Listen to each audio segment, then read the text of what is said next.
For local conclave 2022 यही कहता है कि किस तरह से जो हमारी लोकल वॉइस है उसे कैसे अंतर्राष्ट्रीय स्तर पर ले जाना है, और इसी को लीड करेगा हमारा अगला सेशन। हमारे गणमान्य मंचासीन अतिथियों के साथ साथ आप सभी का भी एक बार फिर से स्वागत है इस सेशन में। और मैं आपसे शुरुआत करना चाहता हूं सरदाना जी कि ये जो न्यूमेटिक ऑटोमेशन है असल में क्या है, और आपको इस नए थोड़े अलग साउंड करने वाले क्षेत्र में जाने का विचार कैसे बना? न्यूमेटिक ऑटोमेशन एक ऐसा प्रोडक्ट है जो कि आज और आने वाले समय की बहुत ज़्यादा ज़रूरत है। ये प्रोडक्ट जो है आपके प्रोसेसेस को, इंडस्ट्रीज़ के काम को आसान करने के लिए बहुत ही ज़्यादा इम्पोर्टेंट रोल देता है। क्योंकि कोई भी मशीन, आपने नोटिस किया होगा, कोई भी मशीन का जो कंटेंट है बेसिकली वो मैकेनिकल काम हो सकता है, उसमें इलेक्ट्रॉनिक, इलेक्ट्रिकल और हाइड्रोलिक्स और न्यूमेटिक्स, ये 5 चीज़ों का समन्वय होता है। किसी भी मशीन को आप कभी भी कैसे भी चेक करके देख सकते हैं। तो जो न्यूमेटिक एक पार्ट है वो आने वाले समय का ऑटोमेशन का एक ज़रिया है, और उससे बेस्ट टू बेस्ट जो रिजल्ट समय को मिल सकते हैं। क्योंकि आजकल जो है समय का अभाव है, लेबर का बहुत अभाव है। लेबर को कन्वर्ट करने के लिए और बहुत सारे ऐसे प्रोसेसेस जो कि आज मैन पावर से होता है उसको कन्वर्ट कर सकते हैं हम लोग न्यूमेटिक ऑटोमेशन की ज़रिए जो है। तो वो कंपोनेंट का हमने इनिशिएट हुआ हमारे साथ, और हमने इस लाइन को अंडरस्टैंड किया, और हमारे जो कुछ कस्टमर्स थे ऐसे जिन्होंने हमारा इंस्पायर किया, दिस इज़ द लाइन, और इसको, और जो उस पर हमने थोड़ा देर काम किया तो हमारे को लगा yes this is the right place, और जिस पे हम लोग अपने मैनकाइंड की अपनी सेवा कर सकते हैं।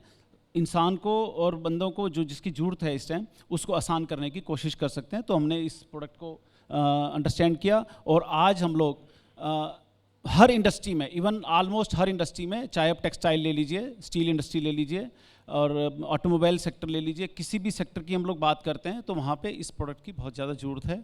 जिसके अंदर 5 फैमिलीज ऑफ प्रोडक्ट्स हैं हमारी, that is pneumatic cylinders, pneumatic valves and fittings हैं, कनेक्टर्स हैं, ट्यूब्स हैं एंड एयर फिल्टर्स हैं।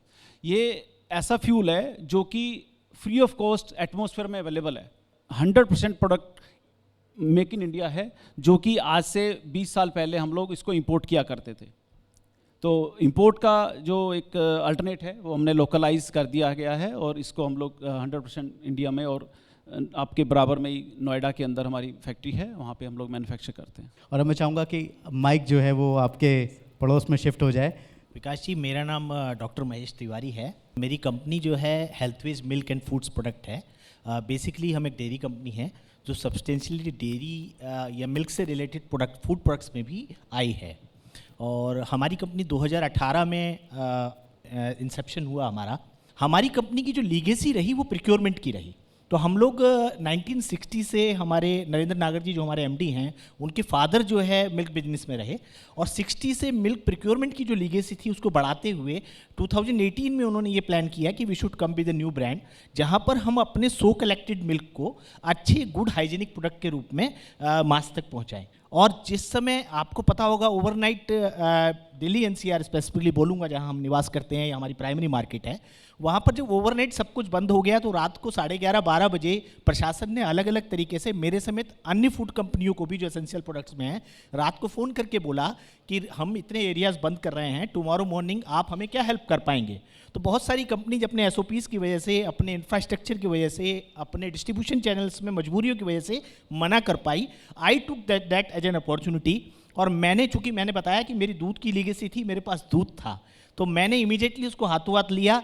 मैंने ना केवल रात को 2 बजे प्लांट में प्रोडक्ट पहुंचाया, मैं खुद कोरोना में, जिसको मुझे भी नहीं पता था कि नेक्स्ट पोजीशन क्या होगी, मैंने उसे एक तरीके से कारगिल समझा, और मैं सोसाइटीज़ के आगे दूध लेके पहुंचा। तो जो सबसे इंपॉर्टेंट बात वोकल फॉर लोकल थी, लोगों को दूध चाहिए था, लोगों को ब्रांड नहीं चाहिए था। और इसके साथ में ही 20 करोड़ से जो हमने अपनी टर्नओवर शुरू करी, आज हम फास्टेस्ट ग्रोइंग डेयरी कंपनी बने हैं, और पिछला फाइनेंशियल हमने 385 करोड़ पर क्लोज किया है। बहुत बढ़िया। पीछे फूड फेस्टिवल में मुझे दुबई जाना हुआ, और वहाँ जाकर के मैंने देखा कि लोग हमें जानते हैं। एक नई कंपनी को कोविड टाइम में गवर्नमेंट ने सब्सिडाइज रेट पर बुला करके मेरे रेट ऑफ इंटरेस्ट को कम किया, मुझको कुछ स्पेशल टर्म लोन्स भी दिए, जिसको बोला कि आप अपने एक्सपेंशन में लगा लीजिए, आपको ज़रूरत नहीं है। तो we are thankful for the platform provided by government at that time, and that's all about. आमतौर पर हिंदुस्तान में माना जाता है, एक पुरानी घिसी पिटी सोच है कि क्वालिटी और रिसर्च ये सबसे जो छोटी कंपनी होती है उनका क्या ही नाता है। लेकिन आप राहुल गुप्ता जी कैसे इस काम में उतरे और क्या अब आगे देखते हैं आप? विकास जी, आपने बिल्कुल ठीक बोला कि जो छोटी कंपनी है या जो इंडियन बेस्ड कंपनी है वो क्वालिटी को लेके ऐसा ही नज़रिया रखती है। बट मैं शेयर करता हूँ, मेरे फादर साहब का कंस्ट्रक्शन का काम था, और जब मैं मतलब स्कूल में ही था तो मेरे मन में एक विचार रहता था कि आज जो हम बिल्डिंग्स बनाते हैं, कोई भी बिल्डिंग बनाता है वो 15-20 साल चलती है, परंतु अगर हम देखते हैं कि संसद भवन, इंडिया गेट और ऐसी ब्रिटिश काल की और बहुत सी बिल्डिंग है जो आज भी यूज़ में है। तो मेरे मन में ये सवाल रहा और मैंने उसका हल ढूंढा, देखा कि ब्रिटिश समय में क्वालिटी कंट्रोल के ऊपर बहुत ध्यान दिया जाता था। उसी सोच के साथ अराउंड 2008 में मैंने सिग्मा टेस्ट का शुरुआत किया, और उस समय पे हम लोग सिर्फ कंस्ट्रक्शन मटेरियल का टेस्टिंग करते थे, परंतु बाद में आज हम बहुत ही और प्रोडक्ट्स का टेस्टिंग करते हैं। उसमें food products, industrial chemicals, toys, electronics, ये सब आता है। टॉयज़ में 150 से ज़्यादा क्वालिटी टेस्ट किए जाते हैं और अलग अलग एज कैटेगरी के लिए अलग अलग टेस्ट है। जो नॉर्म्स हैं, जो क्वालिटी गाइडलाइन है कि भाई वो toy it should be as good as food, कि बच्चा मुंह में डाले तो उसमें जो प्लास्टिक यूज़ हुआ है, उसमें जो मटेरियल यूज़ हुआ है वो फूड ग्रेड होना चाहिए, फूड के इक्विवेलेंट होना चाहिए, ताकि उसको मुंह में डालने से कोई उसको हार्म नहीं हो।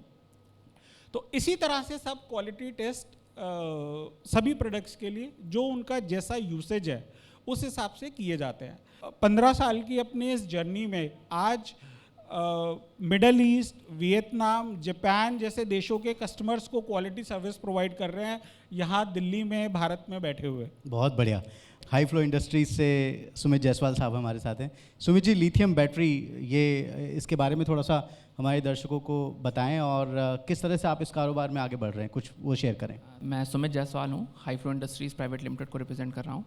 मेरे फादर ने 1987 में कंपनी स्टार्ट की थी और स्मेल्टिंग यूनिट से स्टार्ट की थी। पुराना कबाड़ जो होता है लेड का, उसको गलाने का काम रहता था। मैंने और मेरे ब्रदर ने 2011 में, मैंने आईआईटी खड़गपुर से पास आउट किया था, मेरे ब्रदर ने कंप्यूटर साइंस किया था गलगोटिया से, और हम दोनों ने 2011 में कंपनी ज्वाइन की। 2 साल जॉब करने के बाद जब हम लोग ने ज्वाइन की तो हम लोग लेड एसिड बैटरी की शुरुआत हुई थी और 20 बैटरी पर डे हम लोग बना रहे थे उस टाइम। आज के टाइम पे हम लोग की 1000 बैटरी पर डे की कैपेसिटी है, और जिनको हमें लोकल कहा जाता है उनको चिल्लाना ज़्यादा पड़ता है तो अपने प्रोडक्ट को दिखाने के लिए मार्केट में। तो क्वालिटी से तो कहीं कॉम्प्रोमाइज़ हम कर ही नहीं सकते। क्वालिटी के साथ साथ मैंने जो रियलाइज़ किया अपने इस 10 साल के एक्सपीरियंस में कि एक अच्छी टीम पे इन्वेस्ट करना अपने काम को आगे ले जाने के लिए, ये बहुत ही ज़रूरी मैंने पाया जी। तो एक अच्छी टीम को इनकॉर्पोरेट करना और अपनी इंडस्ट्री में लाना ये बहुत ही ज़रूरी है, तभी एक ग्रोथ मिल सकती है। ये मेरा एक्सपीरियंस, तो वही हमने किया हर टीम में, क्वालिटी में भी इनफैक्ट उसको हमने किया। और जब वही होता है कि जब कुछ करने को नहीं रहता है तभी कुछ और कर पाते हैं। बहुत तेज़ी से जो है ये जो पॉल्यूशन की प्रॉब्लम्स हैं और ये सब हैं, ये इस देश से जो है ख़त्म हो जाएंगे सर। चलिए, उम्मीदों पर जहाँ कायम है, और हम उम्मीद करते हैं कि आप जिस तरह की बातें कर रहे हैं वाकई हम वो बदलाव बहुत जल्द अपनी इंडस्ट्री में देख सकें और उसके ज़रिए अपने पर्यावरण में देख सकें। मैं रुख करना चाहूँगा डॉक्टर बृजपाल सिंह त्यागी जी का। सर, आप ENT मेडिसिन के क्षेत्र में आपका दखल है, क्या क्या इनोवेशन डॉक्टर साहब आप कर रहे हैं, थोड़ा उसके बारे में बताएं। और चूँकि मैं अपने दर्शकों को पहले ये बता दूं कि आप बहरेपन से एक बड़ी लड़ाई लड़ रहे हैं और पूरे समाज को बचाना चाहते हैं उस बहरेपन से। मेरे पास एक बधिर बच्चा था जो मेरे यहाँ जॉब करता था। उसके पेरेंट्स से मैंने उसकी परमिशन ली, मैंने पहला इंजेक्शन उसको लगाया। एक इंजेक्शन से मुझे 10 डेसिबल गेन मिला। जो 120 डेसिबल बधिर था वो एक इंजेक्शन से 10 डेसिबल ऊपर आया। फिर उसको मैंने हियरिंग एड लगाया, उसको मैंने 15 इंजेक्शन लगाए और 15 इंजेक्शन के बाद वो बिल्कुल नॉर्मल बच्चा बन गया। 16 साल का बच्चा था। बहुत खूब। जो मैं इंजेक्शन बधिरता में लगाता हूँ उसका नाम इंजेक्शन PRP है, और वो मैं अपनी लैब में बनाता हूँ, एक पर्टिकुलर टेम्परेचर पे बनाता हूँ, एक पर्टिकुलर पॉइंट पे लगाता हूँ। इस इंजेक्शन से, एक इंजेक्शन से हमें 10 डेसिबल इम्प्रूवमेंट मिलता है। यूजुअली जो बधिर बच्चा होता है वो 120 डेसिबल पे होता है, तो 12 से 13 इंजेक्शन में जो बधिर बच्चा है वो नॉर्मली सुन सकता है। अवेकनिंग इंडिया जो पुअर बच्चे हैं उनको फ्री में ये इंजेक्शन लगाती हैं विदाउट एनी कॉस्ट। अगर कोई NGO वाले चैनल से नहीं जाना चाहता या नहीं जा सकता तो इसका खर्च कितना है? जो एक इंजेक्शन का खर्च पड़ता है बनाने का 1200 रुपये, एक टेस्ट होता है उसमें HIV हेपेटाइटिस वगैरह का, वो 1200 रुपये, और जो लगाने का खर्च है वो 1000 रुपये। जिस तरह से कोक्लियर इम्प्लांट और हियरिंग एड से और आगे की लड़ाई लड़ रहे हैं और बहरेपन को इस दुनिया से ख़त्म करने की बड़ी नेक कोशिश कर रहे हैं, इसके लिए आपको बहुत बहुत बधाई और बहुत धन्यवाद। Thank you very much. Vocal for local एक ऐसा अम्ब्रेला है जिसके अंदर देखिए कई सारे कैंपेन अपने आप आ जाते हैं। इसमें आत्मनिर्भर भारत आ जाता है, इसमें मेक इन इंडिया आ जाता है। ये सभी समाहित करने की जो क्षमता है वो वोकल फॉर लोकल में ही है, और इसी कॉन्क्लेव को आयोजित करने का हमारा मकसद भी यही था कि एक वाइड पर्सपेक्टिव मिले, न सिर्फ हमारी सोसाइटी को, पूरे हमारे देश को, और उसी के लिए आपको ये मंच मिला है। और आप सभी के यहाँ उपस्थित रहने से इस मंच की और इस जगह की रौनक भी बढ़ती ही चली जा रही है। And that leads us to another session. आप सभी का बहुत बहुत स्वागत, धन्यवाद, आपने वक्त निकाला हमारे सेशन में, आप जुड़े। मैं कहाँ से शुरुआत करूँ ये सोचना पड़ेगा मुझे। मैं बीच से शुरुआत करता हूँ इस बार, क्योंकि हमने जैसे कहा कि अजय जी क्या करते हैं ये जानना बहुत दिलचस्प है। हर्ष वर्मा जी, आपसे ये जानना चाहते हैं कि व्हीकल वार्निंग सिस्टम, ये आमतौर पर अगर कोई काम करना शुरू करता है तो उसे अचानक समझ में नहीं आता कि वो काम क्या करे, जैसे मैंने पहले सेशन में भी कहा। लेकिन आपके फाउंडर्स ने ये जब सोचा तो ये एक ऐसी मतलब दिलचस्प कैटेगरी है कि व्हीकल वार्निंग सिस्टम, जो आमतौर पर किसी को ध्यान में नहीं आती, लेकिन वो एक एसेंशियल हिस्सा है हमारे व्हीकल्स का, खासकर जो सरकारी या दूसरे सिस्टम में जो लगे हुए हैं व्हीकल्स उनके लिए। कैसे ये ख्याल आया? एज अ लेमन लैंग्वेज मैं बताना चाहता हूँ कि हम एक PA सिस्टम्स और सायरन्स और लाइट बार सिस्टम्स बनाते हैं, जो यूजली आप एम्बुलेंसेस के ऊपर लाइट्स देखते हैं, पुलिस के ऊपर जो लाइट्स देखते हैं, हम वो मैन्युफैक्चर करते हैं। हमने ये कंपनी 95 में स्टार्ट की थी, और उससे पहले या उसके बाद तक, जब तक हम इस पे इवॉल्व होते रहे, R&D करते रहे, तब तक चाइनीज़ प्रोडक्ट का बहुत ज़्यादा उस पर काम था। एंड इस फील्ड में LEDs को सबसे पहले हमने इंट्रोड्यूस किया। इससे पहले आपने देखा होगा कि बल्ब्स वाली जो लाइट्स होती थी जो घूमती थी, एंड उसका करंट कंजम्पशन बहुत ज़्यादा था, बैटरी बहुत कंज्यूम करती थी। तो we are the first one in India to launch LEDs in this product. ये हमारा प्रिंसिपल भी है कि हम क्वालिटी पे इतना फोकस करें कि कभी भी चलते व्हीकल में या कभी भी कोई प्रॉब्लम ना आए, बिकॉज हम किसी की लाइफ के रिस्पॉन्सिबल हैं इस टाइम पे। बात रही इस इनिशिएटिव की वोकल फॉर लोकल, तो हमने अभी बहुत से एग्जीबिशंस में पार्टिसिपेट किया इंटरनेशनली, जहाँ से हमको अच्छा रिस्पांस मिला है। एंड रिसेंटली हमने UAE में अपना एक ऑफिस ओपन करा है, just because we have the ability. और 2016 में हमको मेक इन इंडिया का भी अवार्ड मिला था। रीज़न बीइंग इज़ कि हम सब कुछ 80% to 90% हम सब इन हाउस बनाते हैं।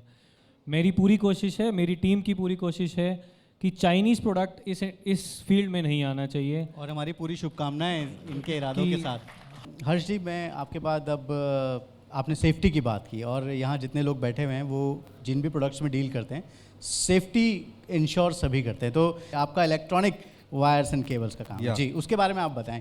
वहाँ भी सेफ्टी तो इम्पॉर्टेंट है ही। बिल्कुल, बहुत ज़्यादा इम्पॉर्टेंट है जी, और सेफ्टी से ज़्यादा इम्पॉर्टेंट है उसके अंदर सिग्नल का पास होना जी। अगर सिग्नल प्रॉपर पास नहीं होगा तो कोई भी मशीनरी प्रॉपर काम नहीं करेगी, और वो तभी होगा जब आपकी क्वालिटी अच्छी होगी, रॉ मटेरियल अच्छा होगा, तभी वो सिग्नल प्रॉपर पास ऑन करेगा। बैटरी से अगर सिग्नल ही नहीं जाएगा लाइट के ऊपर तो वो लाइट कैसे जलेगी।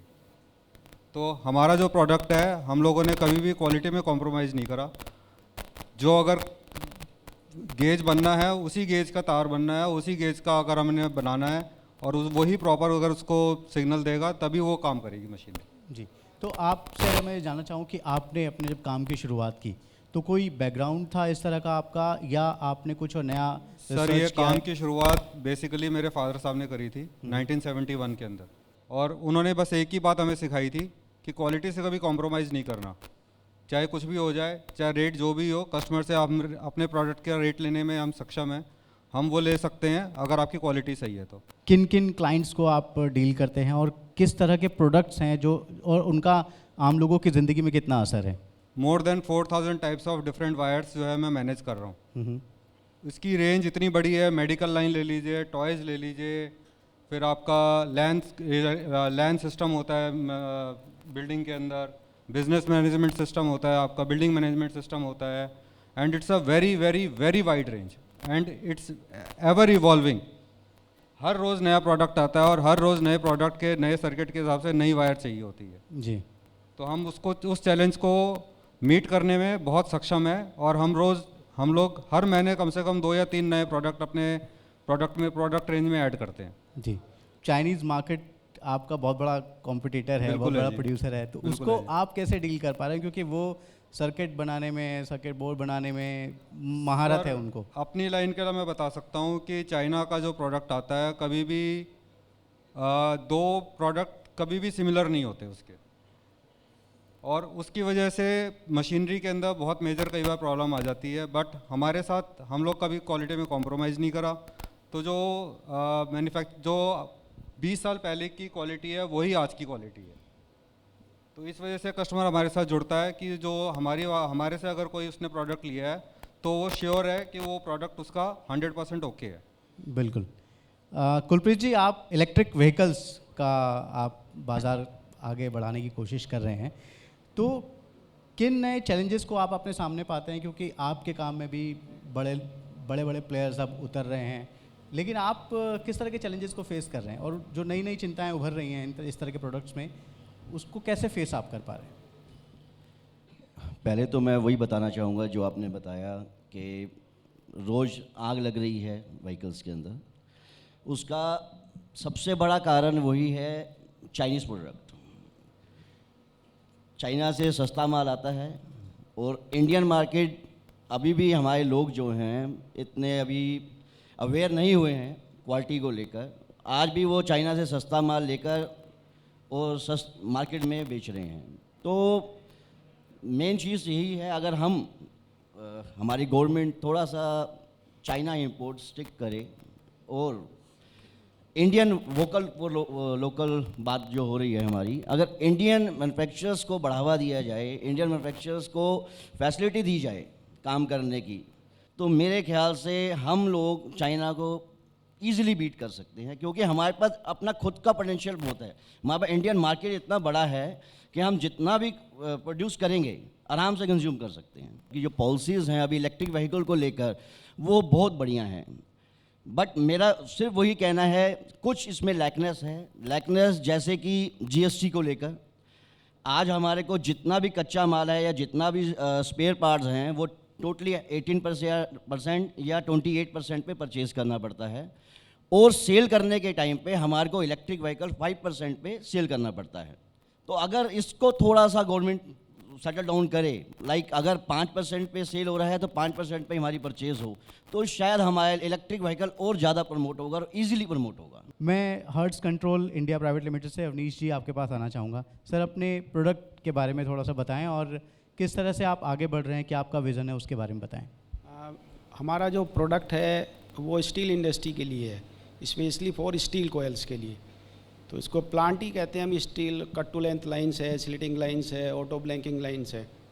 तो ये काम मैंने 1997 में स्टार्ट किया था। मैं बेसिकली मैकेनिकल इंजीनियर हूँ, और लोकल तो हम कर रहे हैं, ग्लोबली भी 2011 से मैं कर रहा हूँ। मैं जो एक्सपोर्ट कर रहा हूँ बेसिकली मोर देन 20 कंट्रीज़ में, ये बहुत खुशी की बात है। और एक नया आइडिया ऊर्जा गैसीफायर्स प्राइवेट लिमिटेड लेकर आया है अजय कुमार जायसवाल जी के नेतृत्व में। इनोवेशन लेकर आए हैं हिंदू क्रीमेशन सिस्टम में। Sir, if I am not wrong, तो क्या आप ग्रीन क्रीमेशन की थॉट के साथ आगे बढ़ रहे हैं? बिल्कुल, और हमने जो भी काम किया कभी पैसे के लिए काम नहीं किया। I am a social entrepreneur. हम प्रॉब्लम को आइडेंटिफाई करते हैं, उसके ऊपर रिसर्च करते हैं और फिर हम एक सलूशन खोजने की कोशिश करते हैं। तो हमने ये सोचा कि डेथ को भी डिग्निटी देना बहुत ज़रूरी है। बिल्कुल, तो क्या किया आपने? तो हमने काफ़ी रिसर्च किया और हमने देखा कि मार्केट में क्या क्या चीज़ है, क्रीमेशन सिस्टम्स हैं जो इम्प्लीमेंट कराए जा सकते हैं। रात को हम लोग 2 बजे के दिमाग में आया कि माइंडसेट चेंज करना है। हमने एक ट्रॉली पे डिज़ाइन किया, जहाँ पे 400 किलो लकड़ी लगाते थे उसकी जगह पे हम 100 kg ऑफ वुड यूज़ कर रहे हैं। और वो ट्रॉली में मतलब उस ट्रॉली पे जब हमारा लकड़ी सजा करके बॉडी रखते हैं और उसके बाद सारे रिचुअल्स करते हैं। फर्नेस भी हमारा बहुत साइंटिफिकली डिज़ाइंड है, उसमें उतना ही एयर जाएगा जितना उसको जलने के लिए आवश्यकता है, कोई एक्स्ट्रा एयर नहीं जाएगा। उस तरह से डिज़ाइन किया हमने। और एयर को भी हमने एनर्जाइज किया, क्योंकि हम देखते हैं ना कि हमारा एयर फ्यूल रेशियो बराबर रहेगा तो कंबशन सही होगा, कंबशन सही होगा तो हमारा वेस्टेज नहीं होगा। फिर हमने एक उसमें पैराबोलिक रिफ्लेक्टर लगाया कि जो हमारा आँच निकलता है वो वापस बाउंस बैक करे हमारे चीता पे। तो हमने इसमें कोई भी एडिशनल पावर का रिक्वायरमेंट नहीं है। हमारा जो 100 फीट के चिमनी से इसको हम लोग लिफ्ट करते हैं और उसको वातावरण में डालते हैं ताकि टोटली पॉल्यूशन फ्री है। क्या बात है। तो मुझे लगता है कि अजय जी की कहानी ये बताती है कि बस आपके पास जुनून होना चाहिए, आपके पास इरादा होना चाहिए, रास्ते अपने आप खुल जाते हैं। आप सभी ने अपनी अपनी ज़िंदगी में काफ़ी कुछ बेहतरीन हासिल किया है और आगे भी करें। इन्हीं शुभकामनाओं के साथ मैं इस मंच पर आपको यहीं विराम देना चाहता हूँ। बहुत बहुत शुक्रिया हमारे इस पैनल में हमारे साथ जुड़ने के लिए।